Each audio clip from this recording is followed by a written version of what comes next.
জয় যিশু। আসুন এই সময় আমরা আজকের দিনের জন্য মনোনীত শাস্ত্রাংশ পাঠ করি। আমরা যাকবের পত্র থেকে শিখছি। আজ আমরা দেখব আবার গত সপ্তাহে আমরা শাস্ত্রাংশ দেখেছিলাম, সেই শাস্ত্রাংশ আরেকবার দেখতে চলেছি। যাকব 2 অধ্যায় 21 পদ থেকে 26 পদ। আসুন প্রথমে আমরা শাস্ত্রাংশটি পাঠ করি। যাকব 2 অধ্যায় 21 পদ থেকে 26 পদ। প্রভু তার বাক্যে বলেন,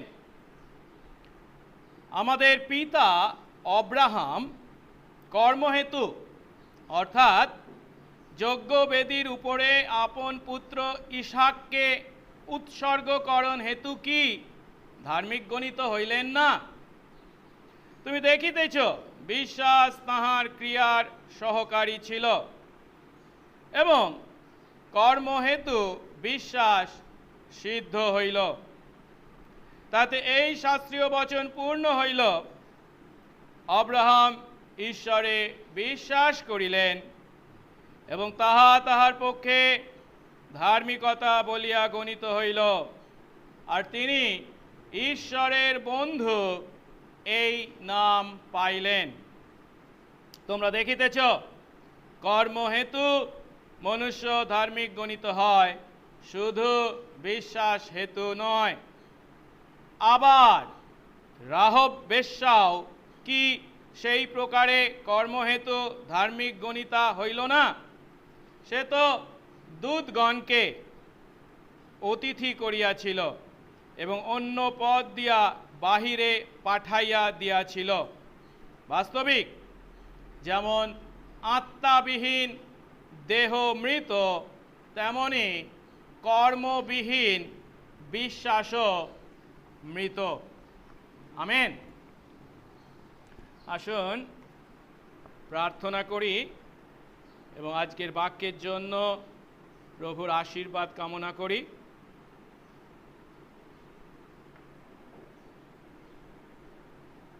পবিত্র মঙ্গলময় স্বর্গস্থ পিতা, তোমার ধন্যবাদ, তোমার প্রশংসা, তোমার গৌরব করি। প্রভু, তোমার অনুগ্রহে যখন তোমার চরণতলে তোমার সন্তান আমরা মিলিত হয়েছি, প্রভু তোমাকে ধন্যবাদ জানাই যে প্রভু অনলাইনের মাধ্যমে হলেও তুমি আমাদেরকে এইভাবে মিলিত হওয়ার সুযোগ করে দিয়েছ। যতজন আমরা অনলাইনে যোগ দিয়েছি, প্রভু তুমি আমাদের মনকে স্থির করো। তোমার আরাধনায় মণ্ডলীতে যখন মিলিত হতাম, যে মন ও মনোভাবে, একই মন ও মনোভাবে সত্যে ও আত্মায় তোমার ভজনা করতে তুমি আশীর্বাদ করো। জাগতিক চিন্তা ভাবনা, সাংসারিক চিন্তা ভাবনা যা আমাদেরকে প্রভু তোমার আরাধনা থেকে দূরে সরিয়ে রাখে, সেই সমস্ত বিষয় থেকে তুমি আমাদেরকে মুক্ত করো। কেবল তোমার বাক্য ও তোমার আত্মার দ্বারা তোমার দৃষ্টিতে গ্রাহ্য এই আরাধনা প্রভু তুমি গ্রহণ করো। বিশেষ করে তোমায় ধন্যবাদ দিই যে তুমি আমাদেরকে এই আমরা যারা নিজেদের খ্রিস্ট বিশ্বাসী বলে পরিচয় দিই, তাদেরকে প্রকৃত খ্রিস্ট বিশ্বাস কি, সত্যি খাঁটি বা উদ্ধারকারী বিশ্বাস কি, তা যাকবের মাধ্যমে আমাদের শিক্ষা দিয়েছ। বিগত কয়েক সপ্তাহ যাবৎ আমরা সেই শিক্ষা লাভ করে চলেছি। আজ আমরা সেই উদ্ধারকারী বিশ্বাসের শেষ প্রচার শুনতে চলেছি। প্রভু আশীর্বাদ করো, যেন কেবল নামে নিজেদেরকে খ্রিস্ট বিশ্বাসী বলে পরিচয় দেওয়া নয়, আমরা যেন সত্যকারে খ্রিস্ট বিশ্বাসী হই, কাজে সেই খ্রিস্ট বিশ্বাসের প্রকাশ থাকে, আমাদের ব্যবহার যেন আমাদের পরিচয় হয় আশীর্বাদ করো, সঙ্গে সঙ্গে থাকো, যিশু নামে এই প্রার্থনা চাই, আমেন। আমরা যাকবের পত্র থেকে শিখছি, আর আমরা এই যাকবের পত্রে সব থেকে গুরুত্বপূর্ণ অংশে এসে উপস্থিত হয়েছি। এর আগে আমি আপনাদের বলেছি এই যাকব 2 অধ্যায় 14 থেকে 26 পদ হলো এই পত্রের, এই চিঠির কেন্দ্রীয় বিষয়বস্তু। আর এখানে যাকব আমাদের কাছে সত্যি, খাঁটি বা উদ্ধারকারী বিশ্বাস ব্যাখ্যা করেছেন। আর তা করতে গিয়ে তিনি 2 ধাপে তা করেছেন। প্রথম ধাপে উদ্ধারকারী বিশ্বাস কি নয় সেটা তিনি এই 2 অধ্যায় 14 থেকে 20 পদে বর্ণনা করেছেন। আর সেখানে দেখিয়েছেন কর্মবিহীন যদি বিশ্বাস হয়, শুধু মুখে বিশ্বাসের কথা বলা হয়, কিংবা কিছু সূত্র বিশ্বাস করা হয়, ঈশ্বর এক, অদ্বিতীয়, যা দিয়াবলও বিশ্বাস করে, এমন বিশ্বাস আমাদের পাপ থেকে উদ্ধার করে না। সে বিশ্বাস কোনো কাজের নয়, কোনো ফল দর্শায় নয়, সে বিশ্বাস মৃত বিশ্বাস। আর পরবর্তী 21 থেকে 26 পদে প্রকৃত খাঁটি উদ্ধারকারী বিশ্বাস কি তা তিনি আমাদের কাছে তুলে ধরেছেন।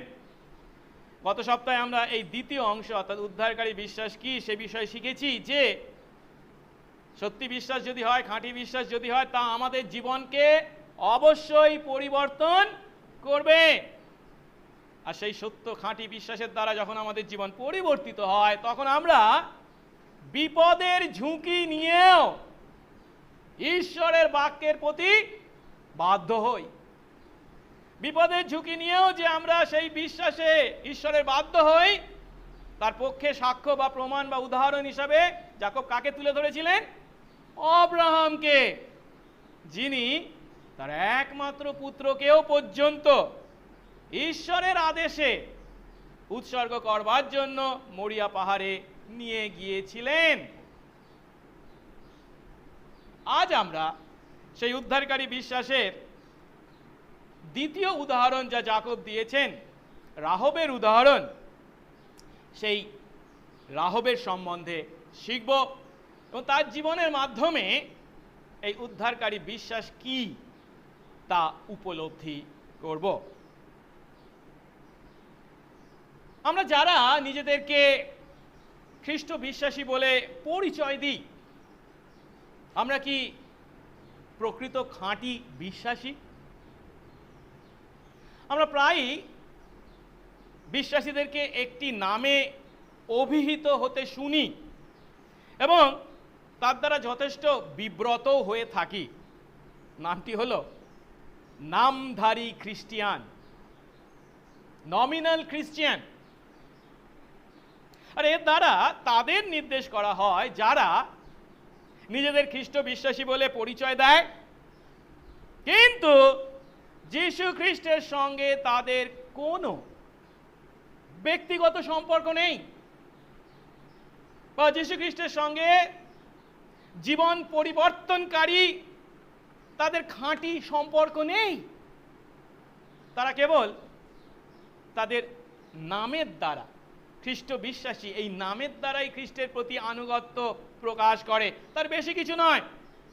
অর্থাৎ তাদের বিশ্বাস তাদের জীবন বা আচরণের দ্বারা প্রকাশ পায় না। তারা অনেক কিছু বলে, কিরকম? তারা বলে ঈশ্বরের ইচ্ছা সর্বদা উত্তম, আমি তা বিশ্বাস করি। ভালো কথা, কিন্তু তারা কখনো সেই ঈশ্বরের ইচ্ছার কাছে নিজেদেরকে সমর্পণ করে না বা ঈশ্বরের ইচ্ছা পালন করতে চেষ্টাও করে না। তারা আরো বলে বাইবেল ঈশ্বরের বাক্য, এই বাইবেল আমাদের জীবনে কত মূল্যবান, কিন্তু সেই বাইবেল ঘুণাক্ষরে তারা পাঠও করে না, অধ্যয়নও করে না। তারা আরো বলে ঈশ্বরের রাজ্যের বৃদ্ধির প্রয়োজনীয়তা, কত মানুষ সেই যিশুকে জানে না, তাদের কাছে পৌঁছে দিতে হবে। ভালো কথা, কিন্তু সেই কাজে তারা কোনো অংশগ্রহণ করে না। শুধু কি তাই, তারা বলে পাপ মারাত্মক বিষয়, খুব মন্দ, কিন্তু সেই পাপ ত্যাগ করার বিন্দু মাত্র চেষ্টা তাদের জীবনে আমরা দেখতে পাই না। প্রশ্ন হলো, এমন কথা যারা বলে আর সেই কথার বিপরীতে যারা জীবনযাপন করে বা কাজ করে, তারা কি খ্রিস্ট বিশ্বাসী? নিজেকে কেবল খ্রিস্ট বিশ্বাসী বলে মুখে পরিচয় দিলেই কি খ্রিস্ট বিশ্বাসী হওয়া যায়? অনেকের মধ্যে একটা ভুল ধারণা আছে, আর সেটা হলো যীশু খ্রিস্টের অনুসরণকারী না হয়েও একজন খ্রিস্ট বিশ্বাসী হতে পারে। এর অর্থ যীশু খ্রিস্টকে পরিত্রাতা বলে জানাটাই যথেষ্ট। তিনি পরিত্রাতা, তিনি পাপের ক্ষমা করে, কিন্তু তাকে প্রভু বলে স্বীকার করার প্রয়োজন নেই। তাই কেবল যে বিষয়টা প্রয়োজন তা হলো কি, জীবনের কোনো একটা সময় যিশুকে আপনার জীবনে কেবল আহ্বান জানালেই হলো। আর তারা চিন্তা করে আপনার জন্য যিশু মরেছেন, এই সত্যের প্রতি যদি আপনার সম্মতি থাকে তাহলেই আপনি ঈশ্বরের সঙ্গে শান্তি সম্পর্ক লাভ করেছেন। কেবল তাই নয়, মৃত্যুর পর আপনি অনন্ত নিরাপত্তা লাভ করেছেন। সেই খ্রিস্টকে এই পৃথিবীর মাটিতে অনুসরণ করার কোনো প্রয়োজন নেই। কিন্তু তাদের সম্বন্ধে সত্য কি জানেন? তারা মিথ্যার স্বর্গে বাস করছে। তাদের সেই মুখের কথার বিশ্বাস বা কর্মহীন বিশ্বাস, যা আসলে বিশ্বাসী নয়, তা কোনো কাজে লাগে না, তা তাদের পরিত্রাণ করতে পারে না। পরিবর্তে আমরা যদি সত্য খ্রিস্ট বিশ্বাসী হই, তাহলে আমরা যীশু খ্রিস্টের অনুসরণকারী হব। সারা জীবন ধরে তার ইচ্ছার কাছে নিজেদেরকে সমর্পণ করব, সেই ইচ্ছা পালন করতে চেষ্টা করব, তাকে প্রভু বলে স্বীকার করব এবং তার দাস হয়ে তার বাধ্য জীবন যাপন করব। হ্যাঁ, খাঁটি উদ্ধারকারী বিশ্বাস সর্বদা এই পরিবর্তন আমাদের জীবনে আনবে। আর তা আমাদের জীবনকে এতখানি পরিবর্তিত করে যে যথেষ্ট ভয়, আশঙ্কা বা বিপদ আছে জেনেও আমরা ঈশ্বরের প্রতি বাধ্যতার জীবনযাপন করি, তার আদেশ পালন করি। আর এই কথাই যাকব তার পত্রের 2 অধ্যায় 21 থেকে 26 পদে খাঁটি বিশ্বাস বা উদ্ধারকারী বিশ্বাসের 2টি উদাহরণের দ্বারা তুলে ধরেছেন। প্রথম উদাহরণটি অব্রাহাম আর দ্বিতীয় উদাহরণ রাহব। গত সপ্তাহে আমরা প্রথম উদাহরণ অর্থাৎ অব্রাহামের উদাহরণটা দেখেছিলাম, আর সেখানে কি শিখেছি? অব্রাহাম যখন তার পুত্র ইসহাককে উৎসর্গ করেছিলেন, তখন তিনি ঈশ্বরের প্রতি যে বিশ্বাসের দ্বারা ধার্মিক গণিত হয়েছিলেন, সেটা যে খাঁটি বিশ্বাস ছিল তা প্রমাণিত হয়েছিল। তাই অব্রাহাম যখন ঈশ্বরের কথায় বিশ্বাস করেছিলেন, আদিপুস্তক 15 অধ্যায় 6 পদ, তখন তাকে ঈশ্বর তার দৃষ্টিতে ধার্মিক গণিত করেছিলেন। আর এই ঘটনা ঘটেছিল ইসহাককে উৎসর্গ করার কত বছর আগে? প্রায় 30 বছর আগে। আর তাই অব্রাহামের যখন ঈশ্বরের দৃষ্টিতে ধার্মিক গণিত হয়েছিল, তার প্রায় 30 বছর পর সেই অব্রাহাম যখন মহাপরীক্ষায় সম্মুখীন হয়েছিলেন, তখন তিনি তাতে উত্তীর্ণ হয়েছিলেন। আর তার দ্বারা কি প্রমাণিত হয়েছিল? তার বিশ্বাস খাঁটি বিশ্বাস। তা মানুষদের দৃষ্টিতেও প্রদর্শিত ও প্রমাণিত হয়েছিল। এখন যাকব এই অব্রাহামের উদাহরণ দেওয়ার পর আজ আমরা দেখতে পাচ্ছি তিনি আরো একটি উদাহরণ দিয়েছেন। আর এক্ষেত্রেও তিনি খাঁটি বিশ্বাস যে সব সময় আমাদের জীবনে সৎ কাজ, সৎ জীবন বা পরিবর্তন উৎপন্ন করে, তার পক্ষে প্রমাণ দিয়েছেন, যেটি আমরা 25 এবং 26 পদে পাই। আসুন আমরা আজ এই 25 এবং 26 পদকে ভিত্তি করে দেখি সেই রাহাবকে। 25 পদ, আবার রাহব বেশ্যাও কি সেই প্রকারে কর্মহেতু ধার্মিক গণিতা হলো না? সে তো অতিথিদের, দূতদের অতিথি করেছিল এবং অন্য পদ দিয়ে তাদের বাইরে পাঠিয়ে দিয়েছিল। এখন এখানে আমরা দেখতে পাচ্ছি যাকব উদ্ধারকারী বিশ্বাসের পক্ষে উদাহরণ হিসাবে রাহবকে ব্যবহার করেছেন। উদ্দেশ্য কি? উদ্দেশ্য একটাই, একটা বিষয় প্রতিপন্ন করা। আর সেটা কি না, সমস্ত উদ্ধারকারী বিশ্বাস সর্বদাই সক্রিয় বা কর্মযুক্ত, তা কখনো কর্মবিহীন হতে পারে না। কিন্তু তা করবার জন্য যাকব দুটি উদাহরণকে দিচ্ছেন, আর দুটো হচ্ছে চরম উদাহরণ। একদিকে অব্রাহাম আর অন্যদিকে রাহাব, যাদেরকে আমরা বলতে পারি যেন উত্তর মেরু আর দক্ষিণ মেরু। কারণ কি, একদিকে অব্রাহাম, যার বিশ্বাস সম্বন্ধে আমরা কোনো প্রশ্ন করতে পারি না, যিনি হলেন ঈশ্বরের মনোনীত জাতি ইসরায়েলের পিতা, জাতির জনক, তিনি একজন মহান নেতা, তিনি কত ধনবান। অন্যদিকে কাকে রেখেছেন?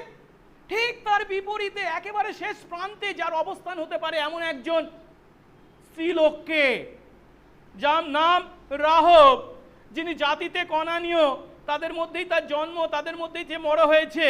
আর সে একজন অশিক্ষিত, সে একজন দরিদ্র।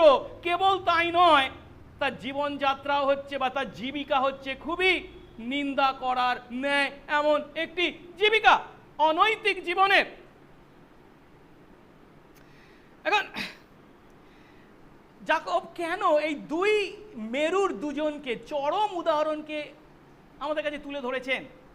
তার কারণ হচ্ছে, অব্রাহামের মতো একজন মহান ব্যক্তি যদি বিশ্বাস দ্বারা ধার্মিক গণিত হয় এবং সেই বিশ্বাস কর্মযুক্ত হয়, এবং রাহাবের ন্যায় একেবারে নগণ্য, সামান্য, পাপিষ্ঠা ইত্যাদি বিশেষণে যাকে বিশেষিত করা যায়, এমন রমণীয় যদি বিশ্বাস দ্বারা ধার্মিক গণিত হয় এবং সেই বিশ্বাস কর্মযুক্ত হয়, তার মানেটা কি? এই দুই মেরুর মধ্যে, এই দুই প্রান্তের মধ্যে আমরা যত মানুষ আছি, কারণ এই দুই মেরুর মধ্যে আমরা থাকতে বাধ্য, এর বাইরে যাওয়ার কোনো উপায় নেই, কোনো মানুষ নেই। আমরা সবাই যখন খাঁটি বিশ্বাসের দ্বারা, সত্য বিশ্বাসের দ্বারা, উদ্ধারকারী বিশ্বাসের দ্বারা ধার্মিক গণিত হই, তখন সেই বিশ্বাস অবশ্যই কি হবে? ফল যুক্ত হবে, কর্মযুক্ত হবে। তা কখনো ফল ধারণ না করে থাকতে পারে না। অব্রাহামের বিপরীতে যে চরম উদাহরণটি যাকব বেছে নিয়েছেন তা হলো রাহব। আর এই রাহবের কথা আমরা যিহোশু 2 এবং 6 অধ্যায়ে পাই। আমরা জানি এই 2 অধ্যায়ে কি ঘটেছিল না, যিহোশুর নেতৃত্বে জিরিয় নগর জয় করবার আগে যিহোশু 2জন গুপ্তচরকে পাঠিয়েছিলেন। তাদের সঙ্গে এই রাহাবের সাক্ষাৎ হয় এবং রাহাব তাদেরকে রক্ষা করেন, তার বর্ণনা। আর 6 অধ্যায়ে তারপর যখন ইসরায়েল সৈন্যরা সেই জিরিয় নগর ইত্যাদি পদার্পণ করবার পর যখন জয় করে, তখন এই রাহব এবং তার পরিবারের সকলে এবং তার গোষ্ঠীর সকলে রক্ষা পেয়েছিল, তার বর্ণনা। এখন রাহব কি করেছিল? যে কাজের কথা এখানে যাকব 2 অধ্যায় 25 পদে বলছেন, সেই রাহব বেশ্যাও কি সেই প্রকারে কর্মহেতু ধার্মিক গণিতা হলো না? তিনি কি করেছিলেন? দূতগণের আতিথ্য করেছিলেন এবং অন্য পদ দিয়ে তাদের পাঠিয়ে দিয়েছিলেন। এই ঘটনার কথা আমাদের সবাই জানা আছে, যদিও তবু আমি একটু ছোট করে বলি। আমরা জানি কনান জয়ের উদ্দেশ্যে ঈশ্বর মোশির নেতৃত্বে মিশরের দাসত্ব থেকে তাদের উদ্ধার করে সেই এক বিরাট জাতিকে, ইসরায়েলীয়দেরকে কনানের উদ্দেশ্যে মিশর থেকে যাত্রা শুরু করিয়েছিলেন। কিন্তু মোশি নিজে কনান দেশে প্রবেশ করতে পারেননি, আর তাই জর্ডন পেরিয়ে সেই কনান দেশ অধিকার করবার জন্য দায়িত্ব পড়েছিল কার ঘাড়ে? মোশির যে সাহায্যকারী ছিল যিহোশু, তার উপরে। আর আমরা দেখতে পাই এই যিহোশূয়া 2 অধ্যায়ে যিহোশূয়া দুজন গুপ্তচরকে এই জিরিহ নগরে পাঠান, এবং সেই দুইজন যখন জিরিহ নগরে আসে তারা কি করে না, সেই জিরিহ নগরের প্রাচীরের উপরে ছিল এই রাহব বেশ্যার বাড়ি, যেটাকে আমরা একটা পান্থশালা বা সরাইখানা বলে চিন্তা করতে পারি। আর তাই যিহোশূয়ের পাঠানো সেই দুজন গুপ্তচর রাহবের বাড়িতেই রাত কাটানোর সিদ্ধান্ত নিয়েছিল। কেন? যেন প্রাচীরের ধারেই যেহেতু তার বাড়ি, নগরের মধ্যে প্রবেশ করবার দরকার নেই, নগরের মধ্যে যদি ভিতরে ঢুকে পড়ে তাহলে বের হতে অসুবিধা হতে পারে, ধরা পড়তে পারে, সেই জন্য যত দূর থেকেই এই নগরকে নিরীক্ষণ করা যায় সেটাই ছিল তাদের ইচ্ছা। আর তাই তারা রাহবের সেই ঘরকে বেছে নিয়েছিল রাত কাটানোর জন্য। কিন্তু কি ঘটনা ঘটে না, সেই নগরের লোকরা বুঝতে পারে এই যে দুজন এসেছে এরা ইসরায়েলীয়, আর তারা গুপ্তচর এসেছে আমাদের নগরের নিরীক্ষণ করতে বা খবর নিতে। তখন তারা সেই নগরের রাজাকে সেই খবর দেয়, আর তখন সেই রাজা রাহবের বাড়িতে লোক পাঠায় যেন সেই গুপ্তচরদের গ্রেপ্তার করা হয়। কিন্তু সেই নগরের লোকেরা যখন এসেছে রাহবের বাড়িতে, তখন আমরা দেখি রাহব তাদেরকে মিথ্যা কথা বলেছেন। তিনি কি বলছেন না, মানে দুজন এসেছিল ঠিক কথা, কিন্তু তারা কারা আমরা জানতাম না, আর তারা সন্ধে হবার আগায় বা নগর দ্বার বন্ধ হওয়ার আগেই বেরিয়ে চলে গেছে, তারা এখানে নেই। যেটা মিথ্যা কথা, কারণ আসলে রাহব কি করেছে, তাদেরকে তার ছাদের উপরে যে মশিনার ডাঁটা ছিল তাদের নিচে লুকিয়ে রেখে দিয়েছিল। তখন সেই নগরের লোকরা যখন দেখছে যে ও চলে গেছে, আর রাহব আরো বলে কি, তাদেরকে পরামর্শ দেয়, আপনারা যদি তাদেরকে ধরতে চান তাড়াতাড়ি যান, বেশি দূর হয়তো তারা যেতে পারেনি। আর তাই সেই কথা শুনে সেই লোকেরা সেই দুজনের খোঁজে নগর দ্বার ছাড়িয়ে বেরিয়ে যায়। অর্থাৎ এর থেকে আমরা কি দেখতে পাচ্ছি না, তিনি অর্থাৎ রাহব সেই ইসরায়েলীয় দুজন গুপ্তচরকে তার বাড়িতে আতিথ্য দিয়েছিলেন, তাদেরকে বাঁচিয়েছিলেন, তাদেরকে রক্ষা করেছিলেন। কেবল তাই নয়, তারপর আমরা কি দেখতে পাই, রাহব মাথা খাটিয়েছে কি, এরা এই গেট দিয়ে ঢুকেছে, আর এরা যদি গেট দিয়েই বেরোয় তাহলে ধরা পড়বার সুযোগ আছে।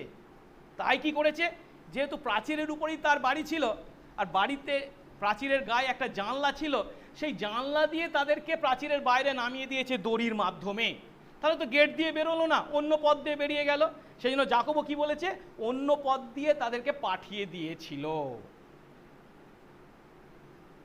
এইভাবে দুটো কাজের মাধ্যমে, 1 নম্বর সেই ইসরায়েলীয়দেরকে আতিথ্য করার মাধ্যমে, এবং 2 নম্বর অন্য পথ দিয়ে তাদেরকে পাঠিয়ে দিয়েছিল। কিন্তু এই দুটো কাজ যে রাহব সেদিন করেছিল, কিভাবে করতে পেরেছিল, কেন করতে পেরেছিল, সেটাকে আমাদের উপলব্ধি করতে হবে। আর তা আমরা উপলব্ধি করতে পারি যখন আমরা যিহোশূয়া 2 অধ্যায় 9 থেকে 11 পদ পাঠ করি, যেখানে রাহব এই দুজন গুপ্তচরকে তার মনের কথা বলেছে, ইসরায়েলের ঈশ্বরের সম্পর্কে সে কি ভাবে, কি চিন্তা করে, কি শুনেছে এবং কি বিশ্বাস করে। আসুন আমরা একটু পড়ি তো, যিহোশূয়া 2 অধ্যায় 9 থেকে 11 পদ। 9 পদ, রাহব সেই দুজন গুপ্তচরকে বলছে কি, আমি জানি সদাপ্রভু, সদাপ্রভু মানে কে, একবারে পরিষ্কার করে ইসরায়েলের ঈশ্বর, অন্য কেউ নয়, তোমাদেরকে এই দেশ দিয়েছেন, আর তোমাদের থেকে আমাদের উপরে মহা ভয় উপস্থিত হয়েছে, ও তোমাদের সামনে এই দেশবাসী সমস্ত লোক গলে গিয়েছে, মানে ভয়ে গলে গিয়েছে। কেন? 10 পদ, কারণ মিশর থেকে তোমরা বের হয়ে এলে সদাপ্রভু তোমাদের সামনে কিভাবে সুপসাগরের জল শুষ্ক করেছিলেন, এবং তোমরা জর্ডনের ওপারে সিহন ও ওগ নামে ইমোরীয়দের 2 রাজার প্রতি যা করেছো, তাদের যে নিঃশেষে বিনষ্ট করেছো, তা আমরা শুনেছি। 11 পদ, আর তা শোনা মাত্র আমাদের হৃদয় গলে গিয়েছে। তোমাদের জন্য কারো মনে আর কোনো সাহস নেই, কারণ তোমাদের ঈশ্বর সদাপ্রভু উপরে স্বর্গে ও নিচে পৃথিবীতে ঈশ্বর। এর অর্থ কি? এর অর্থ রাহব ইসরায়েলের ঈশ্বরের বৈশিষ্ট্য ও কাজের কথা শুনেছেন। সেই ঈশ্বরকে বলছেন কি? উপরে স্বর্গে এবং নিচে পৃথিবীর ঈশ্বর। তিনি কি করেছেন? মিশর থেকে বের করে এনেছেন, সুপ সাগরকে শুকিয়ে দিয়েছেন, সিহন ও ওগকে বিনষ্ট করেছেন।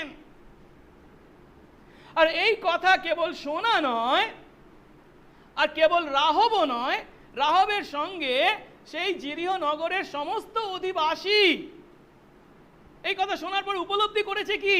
তাদের নগরও ধ্বংস হতে চলেছে। আর তাই তাদের হৃদয় ভয়ে গলে গিয়েছে। অর্থাৎ 1 নম্বর, ঈশ্বরের বিষয়ে কিছু তারা তথ্য পেয়েছে, জেনেছে, জ্ঞান লাভ করেছে, এবং যা শুনেছে বা জ্ঞান লাভ করেছে সেখানেই তারা থেমে থাকেনি। রাহবের সঙ্গে তারা তাতে সম্মতিও দিয়েছে যে হ্যাঁ ঠিক, এই ঈশ্বর তা করতে পারেন, আমাদেরকেও ধ্বংস করবেন, এই নগর তোমরা অধিকার করবে। মেনে নিয়েছে, সম্মতি দিয়েছেন, অ্যাসেন্ট। কিন্তু রাহব সেখানেই থেমে থাকেনি, আর এক ধাপ এগিয়ে গেছে। আর সেটা কি? ও, তোমরা বলছো যে ঈশ্বর এমন শক্তিমান, শক্তিশালী, তিনি আমাদেরকে অনেক কিছু করতে পারেন, তার ক্ষমতাবান, এবং তিনি তা করেছেন, এবং আমরা তো বিশ্বাস করি তা আমাদের প্রতিও করতে পারেন। ভালো কথা, তাহলে তো করে দেখাও যে তুমি সত্যি বিশ্বাস করেছো, কিছু করো। আর সেই সুযোগ রাহব পেয়েছে যে হ্যাঁ, আমি সত্যি বিশ্বাস করেছি, আমি তাতে আস্থা রেখেছি। তাতে আস্থা রেখেছি বলেই এই ইসরায়েলীয় গুপ্তচর যারা আমার ঘরে এসেছে এবং রাত কাটানোর জন্য আমার ঘরে থাকতে চাইছে, কিন্তু আমি জানি এরা বিপদে পড়েছে। কেন? যারা এসেছে আমাদের নগরের লোকেরা জানতে পেরেছে এদেরকে ধরে নিয়ে যাবে, গ্রেফতার করবে, হয়তো মৃত্যুদণ্ডে দণ্ডিত করবে। কিন্তু আমি যদি এদেরকে রক্ষা করতে চাই তাহলে কি?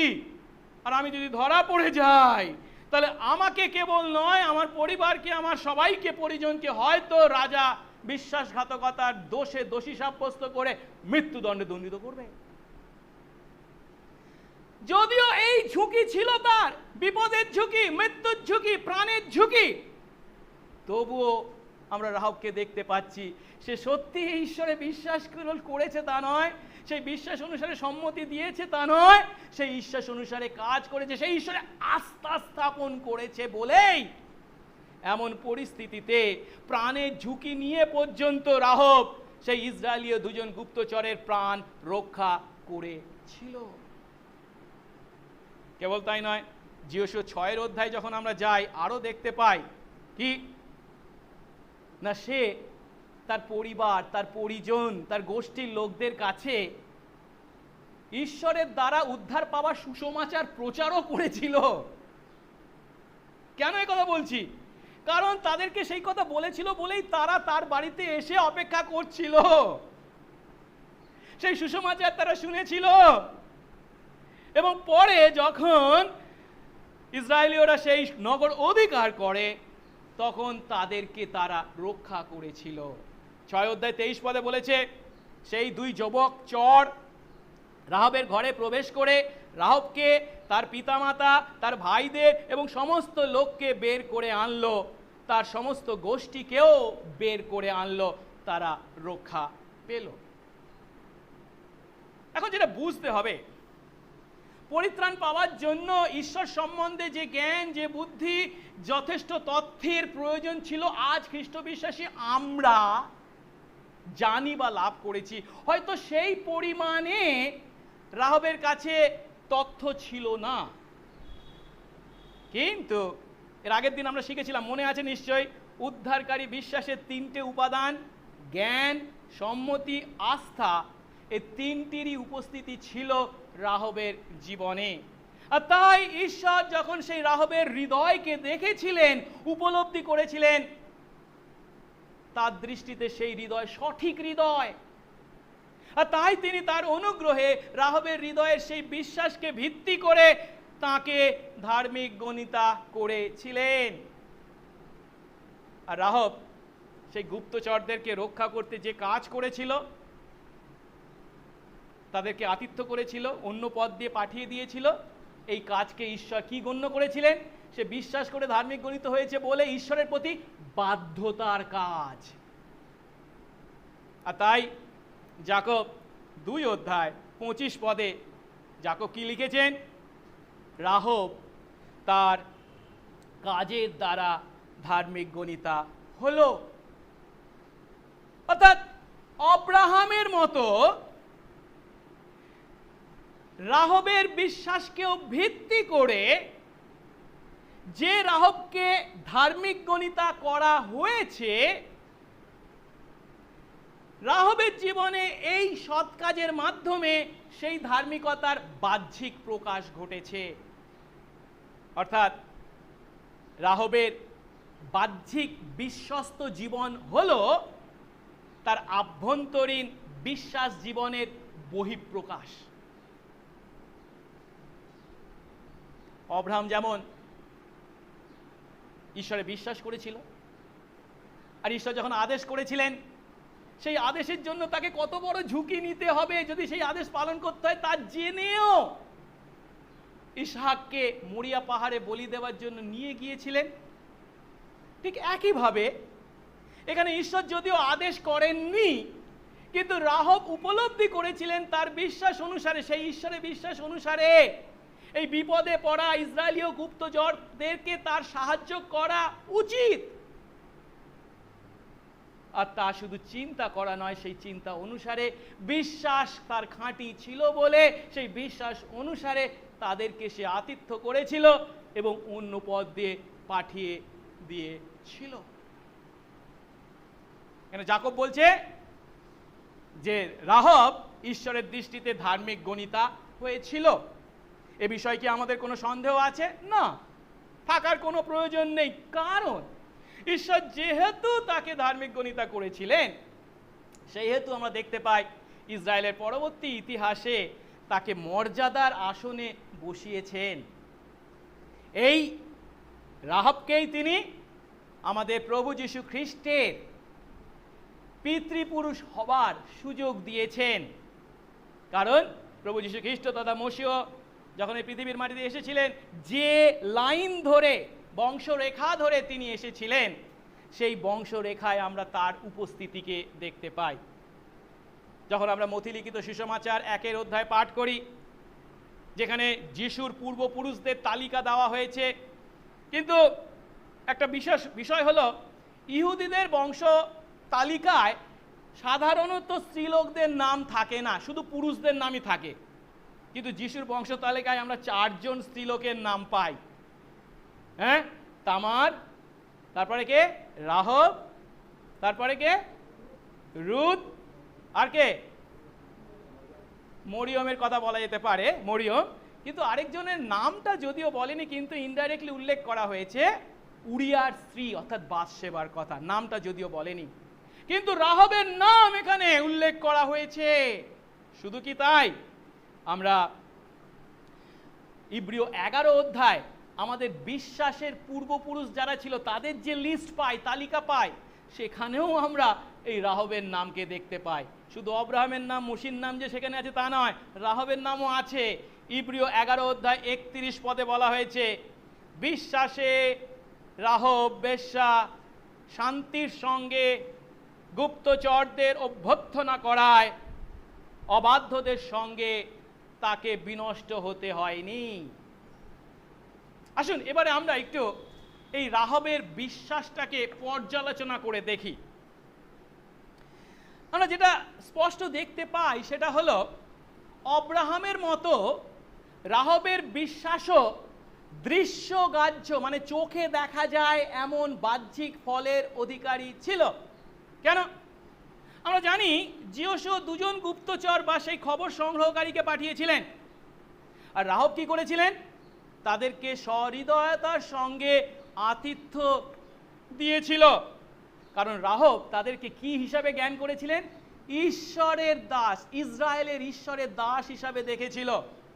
কেবল তাই নয়, যথেষ্ট ব্যক্তিগত ঝুঁকি নিয়েও রাহব তাদের বিপদ থেকে উদ্ধার করেছিল। তারা যখন জিরিও নগরের কর্মকর্তাদের দ্বারা গ্রেপ্তার হতে চলেছিল, তখন রাহব কি করেছিল? অন্য পথে তাদের বাইরে, সেই জানলা দিয়ে তাদেরকে বাইরে পাঠিয়ে দিয়েছিল। আর এর থেকে পরিষ্কার, রাহব নিজের জীবনের ঝুঁকি নিয়েও এই দুজন গুপ্তচরের নিরাপত্তার বিষয় কতখানি চিন্তা করেছিল। এমনকি কোন পথে ফিরে যাবে সে বিষয়েও রাহব যথেষ্ট চিন্তা করেছে। যেহেতু যে নগর দিয়ে তারা প্রবেশ করেছিল, সেই নগরের পথ দিয়েই যদি তারা ফিরে যেত তাহলে ধরা পড়ার প্রচুর সম্ভাবনা ছিল। তাই প্রাচীরের, সেই নগরের প্রাচীরে রাহবের যে বাড়ি ছিল তার জানলা দিয়ে বেঁধে তাদেরকে নেমে দেওয়ার ব্যবস্থা করেছিল। এখন এই প্রেক্ষাপটে যাকব 2:25 পদের প্রেক্ষাপটকে যদি একটু ভালো করে চিন্তা করি, তাহলে উপলব্ধি করব রাহবের এই কাজের মধ্যে কতখানি পার্থক্য বা তুলনাকে তুলে ধরা হয়েছে। আমি কি বলতে চাইছি, এর আগে যাকব 2:14 থেকে 18 পদে আমরা কি দেখেছিলাম? যাকব কর্মবিহীন বিশ্বাসের কথা বলেছেন। ওরা শুধু মুখেই বলে আমি বিশ্বাস করি বিশ্বাস করি, কিন্তু সেই বিশ্বাসের কোনো কাজ নেই। আর তার একটা উদাহরণ দিয়েছিলেন, মনে পড়ে?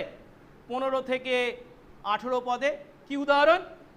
বিশ্বাসী ভাই একজন খাদ্যহীন হয়েছে, বস্ত্রহীন হয়েছে, আর আরেকজন বিশ্বাসী তা জানতে পেরেছে। আর অন্য বিশ্বাসীর যথেষ্ট প্রাচুর্য আছে, সে যথেষ্ট খাবার দিতে পারে বা বস্ত্র দিতে পারে ইচ্ছা করলেও, কিন্তু সে কি করেছিল? তাকে কোনো ব্যবহারিক সাহায্য না করে কেবল মিষ্টি কথা বলেছিল। কি বলেছিল? কুশলে যাও, উষ্ণ হও, তৃপ্ত হও। তার মানেটা কি? তুমি ভালো থাকো, তুমি ভালো কাপড় জামা পরো এবং ভালো খেয়ে বেঁচে থাকো, ঈশ্বর তোমার সব সমস্যার সমাধান করুন। এই ধরনের শুধু মিষ্টি কথা। যদিও সেই খাদ্য বস্ত্রহীন বিশ্বাসীকে সাহায্য করবার জন্য তার যথেষ্ট খাদ্য বস্ত্র ছিল, তা করেনি। আর যাকব এমন খ্রিস্ট বিশ্বাসীর উদ্দেশ্যে কি বলেছিলেন 18 পদে? তাতে কি ফল দর্শাবে? তাতে কিচ্ছু লাভ হবে না, কোনো লাভ নেই। এখন আমরা খ্রিস্ট বিশ্বাসী পরিচয় দেয় তার সহবিশ্বাসীর অভাবে যখন সাহায্যের হাত বাড়িয়ে দেয়নি, তখন তার বিপরীতে যাকব এখানে কাকে দেখাচ্ছেন? একজন কনানীয় রমণীকে। যদিও সে জীবিকায় এক গর্হিত কাজ করে, কিন্তু সেই রমণী, সেই রাহব যখন প্রকৃত ঈশ্বরে খাঁটি বিশ্বাস করেছিল, তখন কিন্তু সে, সেই গুপ্তচররা যখন তার কাছে এসেছিল, তাদেরকে সাহায্য করবার সুযোগ সে পেয়েছিল। সেই রাহব ঈশ্বরে, ইসরায়েলের ঈশ্বরে বিশ্বাস করার কারণে সেই সমস্ত অসহায় তথা ধরা পড়লে যাদের মৃত্যু অনিবার্য ছিল এমন ইসরায়েলি গুপ্তচরদের নিজের ঘরে থাকার ব্যবস্থা করে দিয়েছে। কেবল তাই নয়, তারা যাতে ধরা না পড়ে অন্য পথে ফিরে যাবার ব্যবস্থা করে দিয়েছে। সে তো বলতে পারতো, তোমরা ইসরায়েলীয়, তোমরা গুপ্তচর এসেছো, আমার ঘরে ঢোকো না, তোমাকে ঢোকালে আমার অনেক সমস্যা হবে, আমি জানি। তা কি তা করেছে সে? না, সে তার নিজের প্রাণের ঝুঁকি নিয়ে পর্যন্ত সেই গুপ্তচরদের সাহায্য করেছিল। মিষ্টি কথা বলে তাদেরকে বিলিয়ে দূর করে দেয়নি। আর এর থেকে আমরা একটা সুন্দর বিষয় উপলব্ধি করতে পারি। লুক 10 অধ্যায়ে আমরা দেখতে পাই যিশু দয়ালু সমরিয়ের দৃষ্টান্ত দিয়েছিলেন। সেখানেও আমরা একজন ইহুদিকে নয়, কাকে দেখতে পাই? একজন সমরীয়কে দেখতে পাই, যে কিনা সেই দস্যুদের হাতে পড়া একজন ইহুদিকে সাহায্য করতে তার সাহায্যের হাত বাড়িয়ে দিয়েছিল, তার শুশ্রূষা করেছিল, এমনকি তাকে পান্থশালা পর্যন্ত নিয়ে গিয়ে তার সমস্ত ব্যবস্থা গ্রহণ করেছিল। সেই সমরিয়ের ন্যায়, যিশুর দৃষ্টান্তের সমরিয়ের ন্যায় এখানে আমরা রাহব বেশ্যাকে দেখতে পাচ্ছি। সেই বিপদে পড়া ইসরায়েলীয় গুপ্তচরদেরকে শুধু সাহায্য করা নয়, তারা যাতে ফিরে যায়, আতিথ্য দান করা নয়, তারা যাতে নিরাপদে ফিরে যেতে পায় তার জন্য চিন্তা করেছে এবং ব্যবস্থা করেছে। অবশ্য একথা সত্য, অব্রাহাম যেমন নিখুঁত ছিলেন না, রাহব বেশ্যাও নিখুঁত ছিলেন না। কারণ রাহব সম্বন্ধে যখনই আমরা চিন্তা করি আমাদের ব্যাকা চিন্তা সবসময় প্রথমে আসে, তাই তো? তার জীবিকা কি ছিল, তারপরে সে যে কথাগুলো বলল সেগুলো মিথ্যা কথা নয় কি? এখন এই প্রশ্নটা আমরা একটু ঘুরিয়ে করতে পারি নাকি? ও, রাহবের মতো স্ত্রীলোক যখন মিথ্যা কথা বলে তখন তা আমাদের মনে জিজ্ঞাসা চিহ্ন তৈরি করে, আর অব্রাহামের মতো যখন মানুষ নিজের স্ত্রীকে বোন বলে পরিচয় দেয় আর সেটাকে আমরা মিথ্যা কথা বলে প্রশ্ন করি না, এটা কি দ্বিচারিতা নয়? কিন্তু তাই বলে কি তার জীবিকা যা গর্হিত কাজ ছিল বা মিথ্যাচার যা পাপ ছিল তাকে কি বাইবেল প্রশ্রয় দেয়? কখনো নয়। আমাদেরকে একটা সত্য উপলব্ধি করতে হবে, বাইবেল সবসময় আমাদের কাছে সত্য তুলে ধরে, যা ঘটেছে তাই বলে। রাহাব এখানে মিথ্যা কথা বলেছিল, মিথ্যা কথাই বলেছে, তাকে মিথ্যা কথাই বলেছে, একে আমরা সত্য কথা বলবো না, হোয়াইট লাইজ বলে কিছু নেই।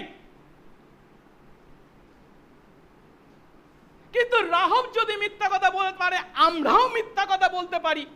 বাইবেল কখনো এ কথা শিক্ষা দেয় না। আমরা দেখতে পাই পুরাতন নিয়মে দাউদের মতো, সলোমনের মতো রাজারা কি করত? বহু বিবাহ করেছিল, তাই তো? একাধিক তাদের স্ত্রী ছিল। ও তারা যদি করতে পারে তাহলে আমরাও করতে পারি, তাই কি? বাইবেল কখনো এ শিক্ষা আমাদেরকে দেয় না।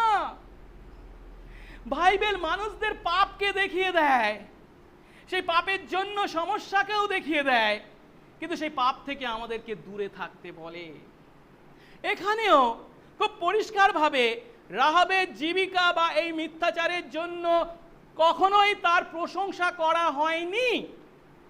কিন্তু আমাদের উপলব্ধি করতে হবে রাহাব যে পাপপূর্ণ সমাজ ও পরিবেশে জন্মগ্রহণ করেছিল এবং সেই পরিবেশের মধ্যে মানুষ হয়েছিল, সেই পাপপূর্ণ সমাজ বা পরিবেশের কারণে যে নগরকে ঈশ্বর ধ্বংস করেছিলেন, সেই পাপপূর্ণ সমাজ বা পরিবেশে তার এই জীবিকা বা তার এই মিথ্যাচার ছিল খুবই সাধারণ বিষয়, সবাই করত, তেমন কোনো বিশেষ কিছু ছিল না। কিন্তু এই রাহবী যখন সদাপ্রভুতে আস্থা স্থাপন করার সুযোগ পেয়েছিলেন এবং সেই আস্থার পক্ষে সাক্ষ্য দেবার সুযোগ পেয়েছিলেন,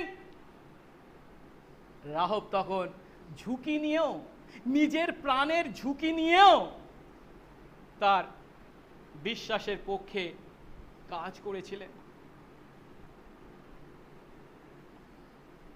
উদ্ধারকারী বিশ্বাসকে এইভাবে কর্মবিহীন বিশ্বাস থেকে পৃথক করে রাহব এবং অব্রাহামের উদাহরণের মাধ্যমে তাকে ব্যাখ্যা করার পর যাকব আমাদের কাছে যে সত্যটা তুলে ধরেছেন তা হলো উদ্ধারকারী খাঁটি বিশ্বাস সর্বদাই সেই বিশ্বাস অনুসারে কাজকে অন্তর্ভুক্ত করে। খাঁটি বিশ্বাস থাকলে সেই বিশ্বাস অনুসারে কাজ তার মধ্যে থাকবেই থাকবে। আর এই কথাটাই ২৬ পদে এই বিষয়ে শেষ কথা বা কনক্লুশন হিসাবে যাকব তুলে ধরেছেন। কি বলছেন? পড়ি তো ২ অধ্যায় ২৬ পদ। বাস্তবিক যেমন আত্মাবিহীন দেহ মৃত, তেমনি কর্মবিহীন বিশ্বাসও মৃত। অর্থাৎ ২১ পদে যে কথা বলে যাকব উদ্ধারকারী খাঁটি বিশ্বাসের বর্ণনা শুরু করেছেন, সেই বিষয়ে শেষ কথা এখানে বলছেন কি? আত্মাবিহীন দেহ যেমন মৃত, কর্মবিহীন বিশ্বাসও তেমনই মৃত। কিন্তু এই ২৬ পদের এই বর্ণনাটা